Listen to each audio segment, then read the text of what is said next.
Untuk mengetahui informasi terkini kasus dugaan impor gula, kita langsung sapa jurnalis Kompas TV, Tifal Solesa dari Gedung Kejaksaan Agung. Tifal, bagaimana dengan kerangka kasus ini jika memang belum ada bukti aliran dana ke Tom Lembong? Kejaksaan Agung masih berpegang pada kronologi perkara yang disampaikan dalam keterangan pers terakhir kali pada hari Selasa lalu. Kalau kita ulang lagi atau kita ingat lagi pernyataan dari Direktur Penyidikan dari Jaksa Agung Muda Tindak Pidana Khusus Kejaksaan Agung, Abdul Qohar, saat itu ia menyampaikan bahwa posisi dari Thomas Trikasih Lembong, mantan Menteri Perdagangan atau Menteri Perdagangan periode 2015-2016 ini sempat menandatangani surat penugasan kepada PT Perusahaan Perdagangan Indonesia atau PT PPI untuk melakukan pemenuhan stok gula nasional dan stabilisasi harga gula. Tapi di sisi lainnya saat penandatanganan itu atau kebijakan itu diambil, kondisinya stok gula dalam keadaan surplus. Itu satu poin halnya yang perlu dipertegas begitu oleh pihak Kejaksaan Agung Republik Indonesia. Nah, bagaimana caranya? Kalau dari keterangan terakhir dari Kejaksaan Agung disebutkan bahwa PT PPI ini kemudian bekerja sama dengan produsen gula dalam negeri untuk memasok atau mengolah gula kristal mentah impor ini menjadi gula kristal putih sebanyak 300.000 ton. Nah, berdasarkan penugasan itu, PT PPI ini kemudian membuat perjanjian kerjasama dengan total 8 perusahaan swasta untuk membantu proses dari pemenuhan kebutuhan gula di dalam negeri. Nah, kalau versi Kejaksaan Agung sendiri menyebutkan kesalahan dari Thomas Trikasih Lembong ini adalah selain karena ini pasokan gulanya ini dalam keadaan surplus saat kebijakan itu diambil, tapi juga PT PP ini dinilai sebetulnya bisa secara langsung karena statusnya sebagai badan usaha milik negara atau BUMN bisa langsung melakukan impor gula putih kristal dan secara langsung tanpa melibatkan lagi 8 perusahaan swasta untuk menjalani proses itu.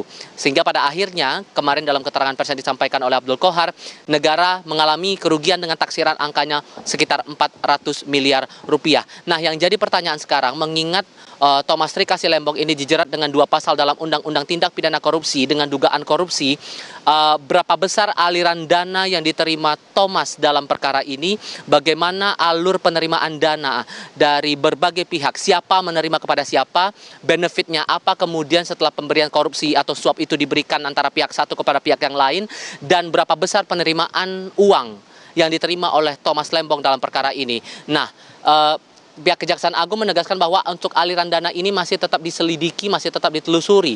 Itu yang disampaikan oleh Kepala Pusat Penerangan Hukum Kejaksaan Agung Republik Indonesia, Harli Siregar. Ia menyampaikan bahwa sampai dengan saat ini penelusuran aliran dana masih tetap didalami oleh pihak penyidik dari tim Jaksa Agung Muda Tindak Pidana Khusus Kejaksaan Agung Republik Indonesia, dan ia menegaskan juga bahwa proses penyelidikan ini sudah berjalan sejak Oktober 2023 selama 1 tahun, dan ini penelusuran perkara ini tidak bisa disamakan. Katanya tidak bisa disamakan dengan perkara lain dengan tingkat kesulitan yang berbeda-beda. Ia juga menegaskan bahwa sudah 3 kali memeriksa Thomas Lembong dalam perkara ini dengan statusnya saat itu masih sebagai saksi, dan ia menyebutkan juga bahwa siapapun yang diperiksa ini bergantung pada kebutuhan dari penyidik.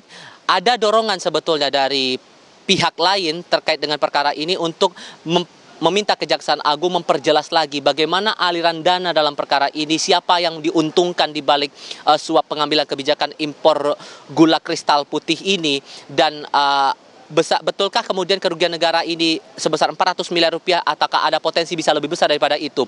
Dorongan itu disampaikan oleh Indonesia Corruption Watch. Koordinator Divisi Korupsi Politik dari ICW, Egy Primayoga, menyampaikan bahwa Kejaksaan Agung harus bisa menelusuri lebih jauh soal keterpenuhan unsur pasal yang dijerat oleh Thomas Lembong, 2 pasal dalam Undang-Undang Tindak Pidana Korupsi, dengan tindakan atau kesalahan yang disangkakan kepadanya. Ia juga menyampaikan atau mengingatkan bahwa Kejaksaan Agung tidak sekadar menjelaskan konteks perkara secara umum saja, bahkan ia menerangkan bahwa dalam konteks korupsi dalam kategori kerugian negara ada 2 hal. Pertama, setiap perbuatan melawan hukum harus diikuti dengan niat jahat atau mens rea, itu yang pertama. Kemudian yang kedua, tidak semua kerugian negara dikategorikan kejahatan korupsi. Sehingga itulah penekanan dari ICW bahwa dari aparat penegak hukum dalam hal ini Kejaksaan Agung harus bisa menjelaskan kepada publik aliran dananya seperti apa dan berapa besar keuntungan yang didapatkan Thomas Lembong dalam perkara ini.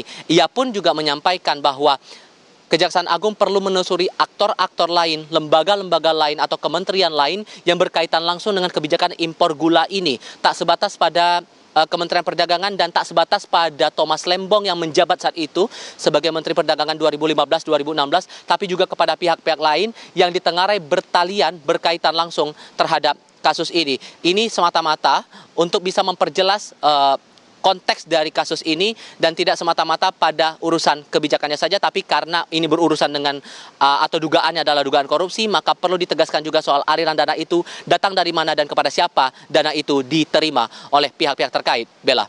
Kita akan nantikan penjelasan dari Kejaksaan Agung terkait dengan kejelasan aliran dana korupsi impor gula ini terhadap Thomas Lembong. Terima kasih jurnalis Kompas TV Tifal Solesa langsung dari Kejaksaan Agung Jakarta.